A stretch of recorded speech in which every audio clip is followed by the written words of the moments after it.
उद्धारकर्ता प्रभु येशू ख्रिस्टको नाउँमा यहाँहरू सबैजनालाई फेरि पनि आजको यो नेपाली बाइबल सर्वे क्लासमा म स्वागत गर्न चाहन्छु।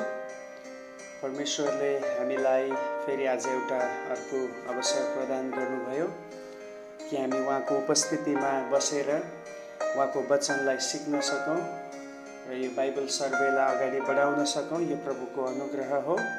आउनुहोस् हामी आजको क्लासलाई प्रार्थना साथ प्रभुको अगुवाईमा अगाडि बढाउनेछौँ। सर्वोच्च प्रभु, हामी तपाईको उपस्थितिमा आफैलाई विनम्र तुल्याइकन समर्पण गर्दछौँ। तपाईँ हाम्रो जीवनलाई बनाउनु हुने र अगाडि चलाउनु हुने प्रभु हुनुहुन्छ। प्रभु, हामी तपाईको शरणमा परेका छौँ। हामी माथि तपाईको कृपा दृष्टि, तपाईको दया तपाईले बनाइराख्नुहोस्। विशेष प्रभु, आजको यो क्लासलाई पनि तपाईको हातमा राख्दछु। सिक्नुपर्ने र हामीले बुझ्नुपर्ने प्रत्येक कुराहरू बुझ्नलाई, सिक्नलाई पवित्र आत्मा तपाईको विशेष गाइडेन्स आज हाम्रो बीचमा राखिदिनुहोस्। जतिजना आफ्नो समयलाई छुट्याएर प्रभु तपाईको वचन सिक्नलाई डेडिकेट हुनुभएको छ, उहाँहरू प्रत्येकलाई आशिष गर्नुहोस्। यो क्लासको सुरुदेखि आखिरीसम्म प्रभु तपाईको अगुवाई माग्दै बिन्ती र प्रार्थना आशिष माग्छौँ येशू प्रभुको नाउँमा, आमेन। वेल, आज हामी यिर्मयाले लेखेको अर्को एउटा पुस्तकतिर हामी जानेछौँ। त्यो हो विलापको पुस्तक। अब विलापको पुस्तकलाई अगमवक्ताकै पुस्तकको श्रेणीमा राखिएको छ, तर वास्तवमा विलापको पुस्तकमा कुनै त्यस्तो भविष्यवाणीहरू भन्दा पनि यहाँ चाहिँ यो चाहिँ एउटा कवितात्मक शैलीमा एउटा सबैतिर टुटेको र विरक्त भएको बेलामा, चारैतिर सर्वनाश र पतन देखेको बेलामा अगमवक्ता यिर्मया प्रभुको उपस्थितिमा मानिसहरूको अवस्थालाई, सहरको अवस्थालाई देखेर उनी विलाप गर्दै उनले कवितात्मक शैलीमा लेखेको यो पुस्तक विलापको पुस्तक हो। अब कतिचोटि सवाल आउन सक्छ तपाईँहरूको मनमा, कवितात्मक शैलीमा लेखिएको छ भने किन यसलाई कवितात्मक पुस्तकमा, यानि कि अय्युब, भजन सङ्ग्रह, हितोपदेश, उपदेशक या श्रेष्ठ गीतको बिचमा किन यसलाई राखिएन, किन अगमवक्ताको श्रेणीमा राखियो भन्ने सवाल पनि आउँछ। अब त्यसको एउटै उत्तर हो, किनभने लेखक स्वयं अगमवक्ता थिए अनि यो बेलाको लेख्ने परिस्थिति पनि यिर्मयाकै पुस्तकमा भएका घटनाहरूकै क्रममा यो पुस्तक लेखिएको हो।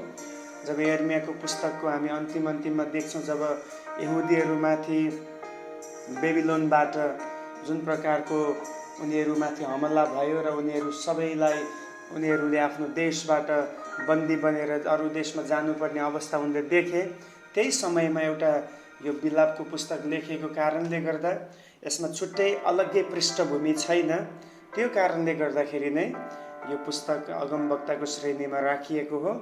अनि यो पुस्तक लेख्नुको उद्देश्य यही नै थियो, मानिसहरूको अनाज्ञाकारिताको कारणले गर्दा जुन बर्बादी ल्याएको छ, त्यो बर्बादी देख्दा परमेश्वरको मानिसहरूले दुःख पाउँदा परमेश्वर पनि दुखित हुनुहुन्छ भनेर सिकाउनलाई यो पुस्तक लेखिएको। वास्तवमा अहिले यहुदीहरू अन्य जाति राजाको दासत्व मुनि उनीहरू पुगेका छन्। उनीहरू बन्दी बनाएर लगिएको छ अनि यो सर्वनाश, यो कठिनाई, यो सङ्घर्ष, यो सङ्कष्ट उनीहरूको जीवनमा आउनुको पछाडिको भनेको चाहिँ उनीहरूको आफ्नै पाप हो, उनीहरूको आफ्नै अनाज्ञाकारिताको जीवन हो। अनि यो कुरा देख्दा परमेश्वर दुखी हुनुहुन्छ, परमेश्वर पनि उनीहरूको दुःखमा दुखित हुनुहुन्छ भन्ने कुरा यहाँ सिकाउन खोजिएको छ। To teach people that to disobey God is to invite disaster and to show that God suffers when his people suffer. Okay, God also suffers when you and I suffer. जब हामी दुःख पाउँछ प्रभु पनि दुखित हुनुहुन्छ। यो हाम्रो प्रभु हुनुहुन्छ। अब यही कुरा यहाँ सिकाउन खोजिएको छ वास्तवमा यहाँ गरिएको विलापमा, किनभने यहाँ हामी पछि हेर्छौँ यहाँ आशाको कुरा पनि छ। प्रभुले फेरि उनीहरूलाई छुडाउने, फेरि उनीहरूको दण्ड पुरा भइसकेपछि परमेश्वरले उनीहरूलाई फेरि छुडाउने कुरा पनि हामी यहाँ देख्छौँ। अब यो पुस्तकको लेखक यिर्मिया नै हुन् भन्ने कुराको प्रुफ हामी कसरी पाउँछौँ भन्दाखेरि अब यसमा यिर्मिया नै नाम त आएको छैन, तर यहाँ जुन शब्दहरू चलाइएको छ, जुन प्रकारको यस ठाउँमा भाषा शैली होइन एउटा लेखन शैली जुन छ त्यो चाहिँ अगमवक्ता यिर्मियाकै हो भन्ने कुरा हामी पत्ता लगाउँछौँ। किन भन्दाखेरि मैले तपाईँलाई यिर्मियाको पुस्तकको परिचय बताउँदाखेरि पनि भनिसकेको छु कि उनले धेरैचोटि चाहिँ त्यहाँ विलाप गरेको अनि रोएको, आफ्नो जातिको लागि एकदमै चिन्तित भएको हामी देख्छौँ। त्यसकारणले अनि एकदमै यिर्मिया चाहिँ यरुसलेममा र यहुदीहरूमाथि भएको आक्रमणलाई एकदमै नजिकबाट देखेको र अवलोकन गरेको अगमवक्ता भएको कारणले उनले नै यो पुस्तक लेखेको धेरै विज्ञहरूले अनुमान गर्नुभएको छ। अब यो पुस्तक कसलाई सम्बोधन गरेर लेखियो भन्दाखेरि यो चाहिँ जो बन्दी बनाइएका यहुदीहरू छन्, द एक्जाइल्ड पिपल अफ जुडा, यहुदाको बन्दी बनाइएका यहुदीहरूलाई नै यो सम्बोधन गरेर एड्रेस गरेर पुस्तक लेखियो।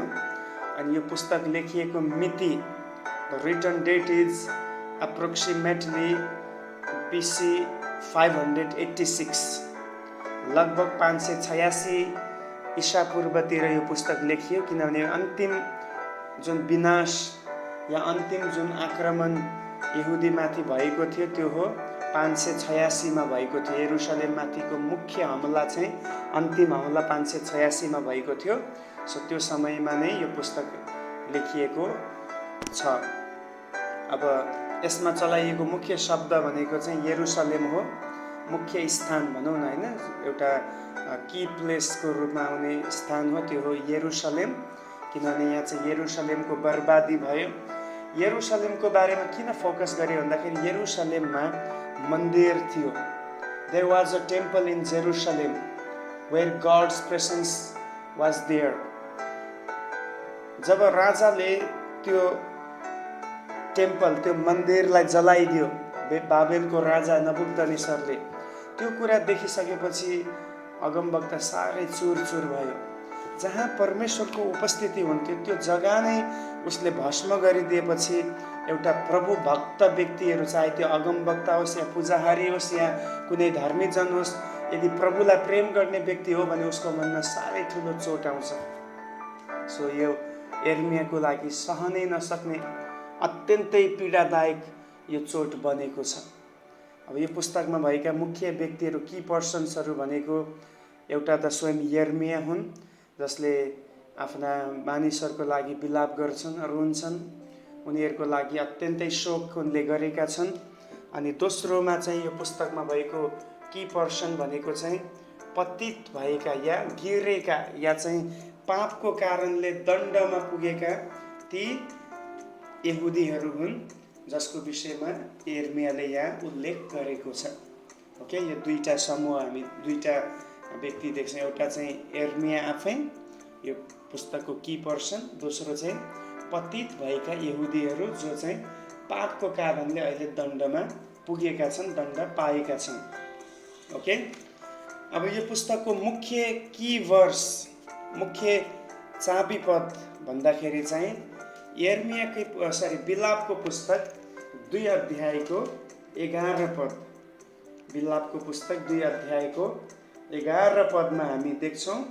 यहाँ चाहिँ यो पुस्तकको एकदमै की वर्स हामी देख्छौँ। यहाँ वास्तवमा यो पुस्तकलाई परिचय गराउने पद नै यही हो। यहाँ यसरी लेखिएको छ, रोदनको आँसुले मेरो आँखा टट्टाइसक्यो, मेरो प्राण म भित्र मडारिन्छ, मेरो प्रजा नष्ट भएको कारणले, नानीहरू र दुध खाने बालकहरू सहरका गल्लीहरूमा मुर्छा खाएको कारणले मेरो हृदय छिया छिया भयो।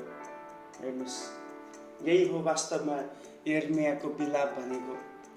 उनी यति धेरै रुँदैछन्, उनको आँखा टट्टाइसक्यो अरे।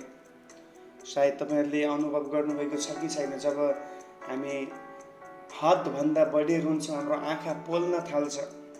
यो एक किसिमले एउटा ड्राइनेस, सुक्खापना त्यो आँखामा आउन थाल्छ। आँसु नै सकिएपछि के हुन्छ? आँखा सुक्खा हुन्छ। जुन हामीभित्र भएको पानीको मात्रा सकिन्छ, त्यही हो सुक्खापना, डिहाइड्रेसनको कुराहरू। अब येशू जब गेत्सेमनीको बगैँचामा हुनुहुन्थ्यो, उहाँ यति धेरै शोकित हुनुभयो। उहाँ अब भोलिको दिनमा उहाँ क्रुसमा चढ्दै हुनुहुन्थ्यो। त्यो कुरालाई सम्झेर साह्रै शोकित हुनुभयो। अनि उहाँको शरीरबाट चाहिँ त्यो पसिना चाहिँ रगतमा परिणत भयो भनिएको छ। जुन पसिना बग्नुपर्ने ठाउँमा रगतको थोपा चुहुन थाल्यो। किन? पानी सकियो। ओके, अब यिर्मयाहको हालत पनि हामी देख्छौँ। ऊ चाहिँ एक किसिमले साह्रै शोकित भयो, किनभने मानिसलाई, आफ्नो जातिलाई साह्रै प्रेम गर्थे। एउटा अगमवक्ता, प्रभुको दास, सेवक सेविकामा हुने हृदय यही हो।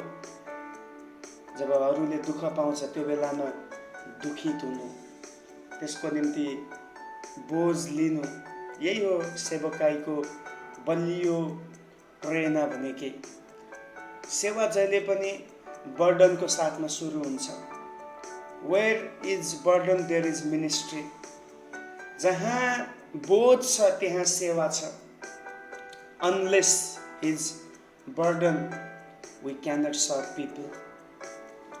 ओके, येशूको भित्र मनमा मानिसहरूलाई देख्दा बोझ आउँथ्यो। यसका उहाँले चङ्गाई गर्नुभयो, उहाँले निको पार्नुभयो, उहाँले वास्ता गर्नुभयो।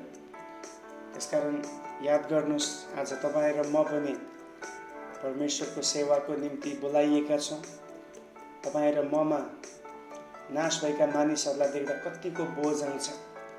यदि नाश भएका मानिसहरूलाई देख्दा हामीमा बोझ आयो भने हामी सुसमाचारको लागि, प्रभुको मिसनको लागि हामी समर्पित हुने गर्दछौँ। कति ठाउँमा हामी पुग्न सक्दैनौँ, हामी जाने व्यक्तिलाई पठाउने गर्छौँ। कति ठाउँमा हामी जान सक्छौँ भने हामी त्यहाँ पुग्ने गर्छौँ। प्रभुको कामको निम्ति मानिसहरूलाई हामी तयार गर्छौँ, लगानी गर्छौँ, हाम्रो रुपियाँ पैसाद्वारा लगानी गर्छौँ। किन? Because of that burden. Okay, त्यो बोझको कारणले। बोझ यो होइन कि त्यो व्यक्तिलाई हामी बनाउँदैछौँ, तर बोझ यो हो, त्यो व्यक्ति बनिसकेपछि उसले अरू धेरैलाई बचाउनेछ। हालेलुया। यदि म मेरो जीवनको कुरा गर्नुपर्दा, म प्रभुको सेवामा बढ्नुको पछाडि धेरै व्यक्तिहरूले म प्रति लगानी गर्नुभयो। उहाँहरूले लगानी गर्नुभयो कि यो व्यक्तिलाई हामीले बनायौँ भने यसले अरू धेरैलाई बनाउनेछ। अनि आज म जे पनि गर्दैछु, मेरो आफ्नो बल शक्तिभन्दा पनि मलाई साथ दिने धेरै व्यक्तिहरू हुनुहुन्छ र पहिले पनि हुनुहुन्थ्यो, अहिले पनि हुनुहुन्छ। धेरै व्यक्तिले प्रार्थना गर्नुहुन्छ, धेरैले फाइनेन्सियल सपोर्ट गर्नुहुन्छ। त्यस कारणले प्रभुको काममा म अगाडि बढ्दैछु। Unless your support, unless your prayer, I can't do anything. I can't go forward, move forward. So आज तपाईँ र ममा यदि मानिसप्रति बोझ छ भने हामी प्रभुको सेवामा हामी समर्पित हुने गर्छौँ। भले म गरौँ या नगरौँ, यदि अर्को व्यक्तिले गर्दैछ भने पनि हामी त्यसमा साथ दिने व्यक्ति बन्न सक्दछौँ। यही हो यिर्मयाहको कुरा। अब उनले अहिले यहाँ के सहायता गर्ने कुरा छन्, तर उनी मानिस जातिको लागि रुँदैछन्। यिर्मयाह अगमवक्ता साँच्चै नै बोझ बोक्ने अगमवक्ता थियो। ओके, किन उनले मानिसको विपत्ति देखेको कारणले यो पुस्तक उनले लेखेका छन्। साह्रै रोएर कराएर साह्रै दुःख पोखेको छ यो पुस्तक। जब तपाईँ 1 देखि 5 अध्याय पढ्नुहुन्छ, असाध्यै उनले दुःख पोखेको हामी पाउँछौँ। अब यो पुस्तकको ब्लू प्रिन्टतिर हामी जाँदा, रूपरेखातिर हामी जाँदाखेरि यो पुस्तकमा जम्मा 5वटा अध्यायहरू छन्। There are 5 chapters in this book. अनि यो 5वटै च्याप्टरलाई 5 भागमा विभाजित गरिएको छ। It is divided into 5 parts. Okay, 5 भागमा यो विभाजित छ। पहिलो विभाजन हो, त्यसको टपिक म तपाईँलाई बताउँछु। यदि लेख्न चाहनुहुन्छ लेख्न सक्नुहुन्छ। यिर्मयाह यरुशलेमको निम्ति विलाप गर्दछन्। Jeremiah mourns for Jerusalem. यरुशलेमको निम्ति उनी यहाँ विलाप गर्दैछन्। अङ्ग्रेजीमा मर्न भन्ने शब्द छ। मर्न भन्नाले रुनु, कराउनु, कुनै पनि कुराको अवस्था देख्दाखेरि सही नसकेर त्यसप्रति गर्ने विलापलाई देखाउँछ। यो चाहिँ 1 देखि 22सम्म, यानि कि पुरा 1 च्याप्टर। अनि यो पुस्तकमा एउटा विशेषता एउटा विशेषता के पाउँछ यो पुस्तकमा भन्दाखेरि 1, 2 र 4 अनि 5 3 छोडेर 1, 2, 4, 5 यो 4वटा अध्यायहरू चाहिँ 22 पदसम्मै मात्रै छ। हरेकमा 1 मा पनि 22 पदसम्म छ, 2 मा पनि 22, 4 मा पनि 22, 5 मा पनि 22 अनि 3 अध्यायमा मात्रै 66 पद छ। अब यता 22 22 22 3 मिलाएर 66 हुन्छ, यता पनि ठ्याक्क मिलाएको छ। बुझ्दै हुनुहुन्छ? एउटा सेटिङ यो पुस्तकको हेर्नुहोस् कति राम्रो वेल सेटिङ हामी देख्छौँ हैन। यहाँ चाहिँ एकदमै मिलेको कुराहरू छ। अनि भनिन्छ हिब्रू जो अक्षर छ, हिब्रू अक्षर जब हामीले विचार गर्छौँ, हिब्रू अक्षरमा चाहिँ अब तपाईले पछि पनि त्यसलाई म बुझाउने कोसिस गर्नेछु। त्यसमा चाहिँ 22 वटा नै अक्षरहरू हुने गर्दछ। हिब्रू जुन अक्षरहरू छ कतिवटा हुने गर्छ, 22 वटा नै हुने गर्छ। अनि यहाँ त्यही हामी देख्छौँ कि हरेक अध्यायमा हिब्रू जुन अक्षर हुन्छ, एक जस्तै हाम्रो क ख ग घ अब 36 वटा छ, ABCD अल्फाबेट 26 छ भने हिब्रू अल्फाबेट चाहिँ जम्मा 22 हुने गर्छ। अनि तपाईलाई यदि हिब्रू क ख पढ्न मन लाग्यो भने भजन सङ्ग्रह 119 पल्टाउनुहोस्। त्यहाँ जति पनि एउटा नाम दिएको छ सुरुदेखि नै भजन सङ्ग्रह 119 मा अलेफ, बेथ, गिमेल यो चाहिँ सिरियलले आएको छ। हिब्रू क ख ग घ हो। अनि त्यहाँ 22 वटा तपाईँ देख्नुहुन्छ। सायद यो तपाईँको लागि नौलो कुरा हो, यसलाई तपाईँ नोट गर्नु होला, एउटा जानकारीको लागि बताउँदैछु। दोस्रो विभाजन हामी बिलापको पुस्तकमा पाउँछौँ, त्यो हो गॉड्स एंगर एट सिन। पाप प्रति परमेश्वरको क्रोध, पापमा परमेश्वरको क्रोध, यो चाहिँ हामी 2 अध्यायमा देख्छौँ। बिलाप 2 अध्यायमा चाहिँ परमेश्वरले किन क्रोध गर्दै हुनुहुन्छ भन्ने कुराको व्याख्या गरिएको छ। त्यो चाहिँ उनीहरूको पापको कारणले। ओके, 2 को 1 देखि 22 अब त्यहाँ पद भनिरहनु पर्दैन, अलरेडी मैले मेन्सन गरिसकेँ। 2 अध्याय। तेस्रो विभाजन छ, हामी पाउँछौँ hope in the midst of affliction. दुःखको बीचमा, कष्टको बीचमा आशा, hope for the midst of affliction. Okay, यो चाहिँ 3 अध्यायमा हामी पाउँछौँ। पुरा 3 अध्यायमा 1 देखि 66 पद छ। यो 3 अध्यायमा चाहिँ हामी के पाउँछौँ? प्रभुले एउटा आशा दिनुभएको छ त्यो कष्ट र दुःखको बीचमा पनि। अनि हामी सबैलाई मनपर्ने वचन छ 3 अध्यायमा। के छ भन्नुहोस् त? यहाँ लेखिएको छ, म पढ्ने छु है त। 3 को 22 र 23। परम प्रभुको महान प्रेमले गर्दा हामी भस्म भएका छैनौँ। उहाँका कृपाको अन्त्य कहिल्यै हुँदैन। हरेक बिहान उहाँको कृपा के हुन्छ? नयाँ हुन्छ। तपाईको विश्वस्तता महान छ। हालेलुया। यहाँ हामी देख्दछौँ परमेश्वरको प्रेमको कारणले गर्दा हामी भस्म भएका। Because of the Lord's great love we are not consumed, for his compassions never fail, they are new every morning, great is your faithfulness. Hallelujah. So we can see the hope in the midst of affliction here. दुःख र कष्टको बीचमा पनि हामी एउटा आशा हामी यहाँ देख्छौँ। परमेश्वरको प्रेमको अन्त्य कहिल्यै हुँदैन। हो, यहाँ अहिले केही समयको लागि, केही वर्षको लागि उनीहरू कष्टमा त छन्, तर परमेश्वरले उनीहरूलाई के गर्दै हुनुहुन्छ? नयाँ आशा दिइरहनु भएको छ। चौथो हामी पाउँछौँ, चौथो विभाजन, 4th डिभिजन इज परमेश्वरको क्रोधको। अब यसमा कसरी भन्ने? परमेश्वरको क्रोध जुन जब प्रकट हुन्छ त्यहाँ चाहिँ एक किसिमले अब शान्त भएको हैन, एउटा सन्तुष्टि मिलेको। God's anger is satisfied. परमेश्वरको क्रोध चाहिँ सन्तुष्ट भएको भनेर हामी भन्न सक्छौँ। 4 अध्यायमा हामी पाउँछौँ जब मानिसले पाप गर्यो त्यहाँ प्रभुको क्रोध आयो, फेरि त सबै कुरा सन्तुष्ट भयो, त्यहाँ साम्य भयो। जस्तै हामीले पाप गर्यौँ, हाम्रो पापको निम्ति येशूमाथि दण्ड पर्यो। जब येशू क्रुसमा मर्नुभयो प्रभुको क्रोध के भयो? शान्त भयो। अनि 5औं विभाजन हामी पाउँछौँ, त्यो हो पुनर्स्थापनको निम्ति यिर्मियाको बिन्ती। यो चाहिँ 5 अध्यायमा पाउँछौँ। जर्मया प्लिड्स फर रेस्टोरेसन अफ पिपल, मानिसहरूको पुनर्स्थापनाको निम्ति यिर्मयाले के गर्दैछन्? यहाँ अर्ज बिन्ती प्रभुसँग गर्दैछन्, निवेदन गर्दैछन्। ओके, सो यो विभाजन भयो। अब अगाडि बढौँ, त्यति धेरै मूल विषयहरू छैन यसमा, अलिकति हामीले दोहोरिएकै कुराहरू छ, त्यस कारण छिटो छिटो हामी बढौँ। मेगा थिम्सहरू हेर्नेछौँ। यो पुस्तकमा भएको मेगा थिम्स हो। पहिलो चाहिँ डिस्ट्रक्सन अफ जेरुसलेम, यरुसलेमको सर्वनाशको विषयमा यहाँ सिकाइएको छ। अब विलाप जुन गरिएको छ त्यो यहुदीहरूको मृत्युमा गरिएको दुःखको वेदना हो। यो समयमा धेरै यहुदीहरू मरेका थिए, धेरै बच्चाहरू यहाँ हताश भएका छन्, बच्चाहरूमाथि यहाँ अघि भनेको छ दुध पिउन नपाउने अवस्था भयो। अनि यो देख्दाखेरि उनले गरेको एउटा वेदना हो, एउटा कवितात्मक पुस्तक हो यो। मन्दिर नष्ट भयो, राजा पनि थुनामा लगिए र प्रजा पनि बन्दी बनाइए। यो पुस्तकमा परमेश्वरले पहिलेबाट नै उनीहरूको सर्वनाशको बारेमा चेतावनी दिनुभएको थियो। बारम्बार अगमवक्ताले के गर्दै थिए?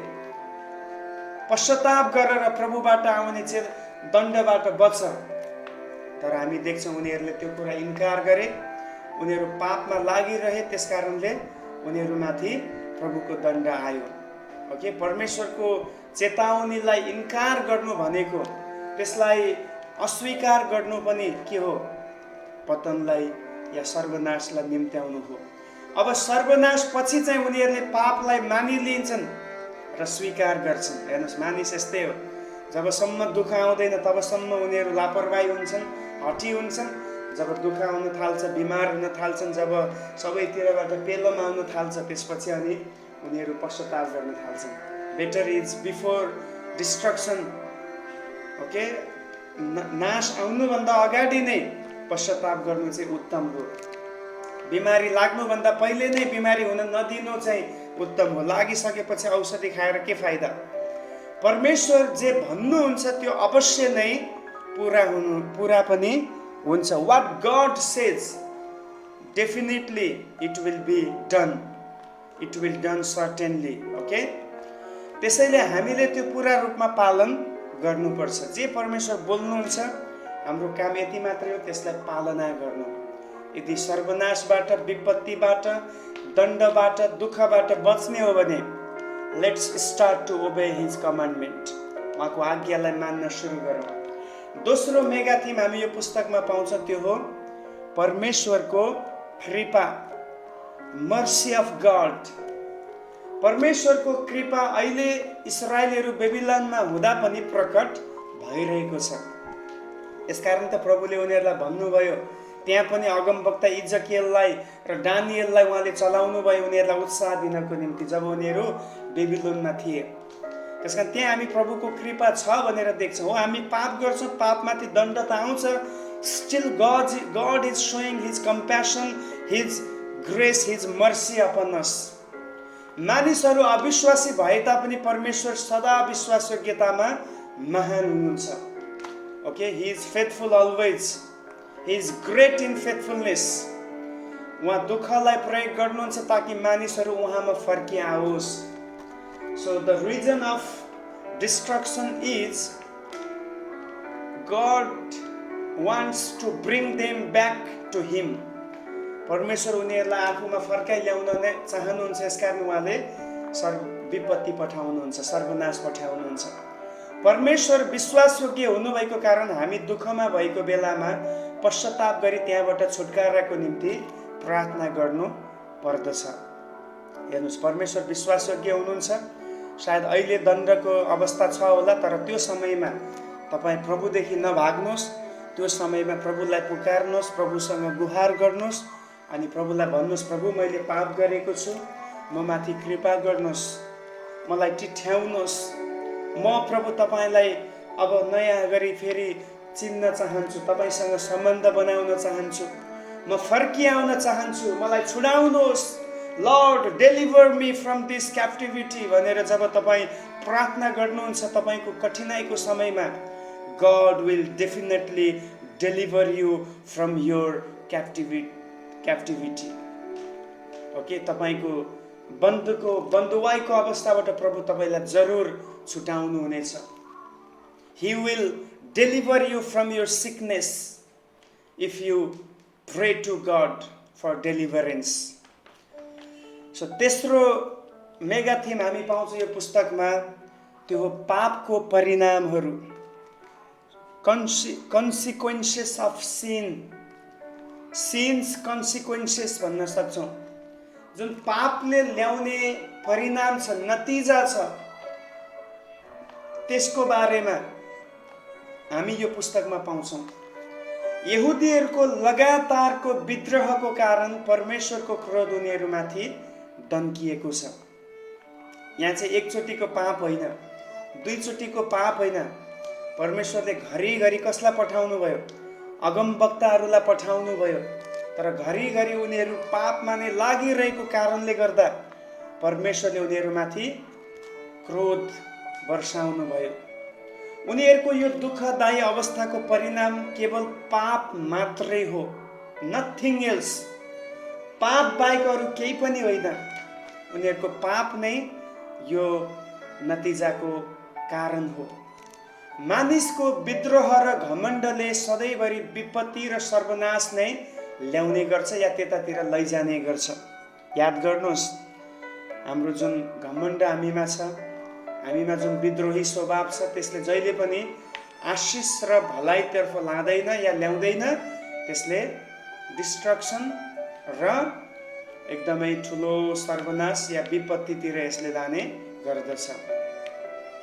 परमेश्वर भन्दा बढी आफ्नो क्षमतामा, बुद्धिमा, तागतमा, धनमा परिचय, म यसलाई जान्छु, म त्यो व्यक्तिसँग परिचित छु, मेरो पोजिसन यो हो, म यस्तो लिडर हो, मलाई यति मानिसहरूले आदर गर्छन् भनेर परमेश्वरमा भन्दा यी कुराहरूमा बढी भर पर्नु चाहिँ हाम्रो निम्ति घातक हुन्छ।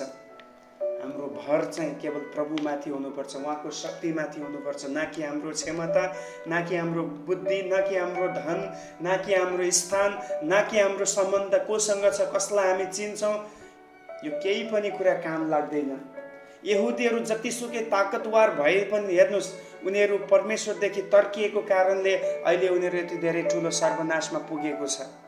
सो हाम्रो एकमात्र आशा, एकमात्र हाम्रो सुरक्षा गड चाहिँ परमेश्वर स्वयं हुनुहुन्छ। हालेलुया। म आज तपाईलाई च्यालेन्ज गर्न चाहन्छु, तपाईको जीवनमा कि तपाईँ परमेश्वरमाथि भरोसा गरेर आफैलाई नम्र रूपमा उहाँमा समर्पण गर्न तयार हुनुहुन्छ?